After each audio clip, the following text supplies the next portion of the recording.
SolidWorks allows us to import and work with 3D models created in other 3D CAD programs. This includes a variety of 3D file types, including parts created in Pro-E, Inventor, and Solid Edge, as well as neutral formats like IGS and STEP. In this lesson, I'll show you how to replace an imported part while still keeping any child features. Now, I've already gone ahead and opened an IGS file, and as you can see by looking in the graphics area, I'll be working on a rocker arm design. More specifically, my task is to create a cutout on the left arm of the component. If you look at the feature manager tree, notice that only one feature is listed, an imported feature.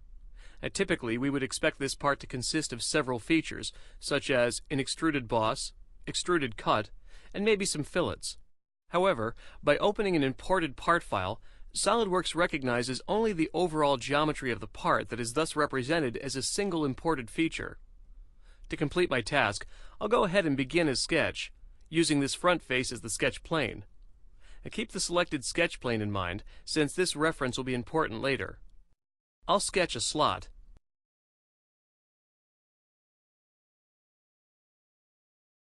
And continue with an extruded cut feature.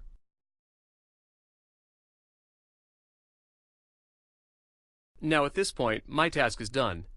However, let's say there was a design change and we receive a new IGS part with a slight modification. Well, there's two ways to go about this. I could simply open that IGS part file and begin a new part, recreating the cutout. Now this approach may not seem that bad at the moment, but consider a different scenario. What if I had added multiple or more complex features in a simple slot? Wouldn't it just be easier to replace the imported part and keep the added features? Well, luckily, SolidWorks includes this functionality and allows you to edit an imported feature. To replace the imported part file, I can simply click on the imported feature in the Feature Manager tree and select Edit Feature. Notice that SolidWorks displays a warning stating that by replacing this feature, any child features, such as the cutout, might be lost due to rebuild errors. I'll explain what this means in a little bit. For now, I'll just click OK and continue to the Open dialog box. In this dialog box, I'll select the Modified IGS file. Before clicking OK, I want to point out this checkbox labeled Match Faces and Edges. This option will try to transfer any sketch or feature references from the old imported body to the new imported body. I recommend you leave this option checked, since it better ensures a correct result when rebuilding features. Once I click Open, the original imported part will be replaced, and you'll notice that the rocker arm has been updated with an extended right arm. You'll also notice that the slot cutout is still being applied. You can imagine how this functionality can be a huge time saver, especially when dealing with multiple features. Unfortunately, a successful rebuild of features is not always guaranteed. Now, the reason this cut was able to rebuild successfully was because the part modification did not affect the cut feature's references in any way.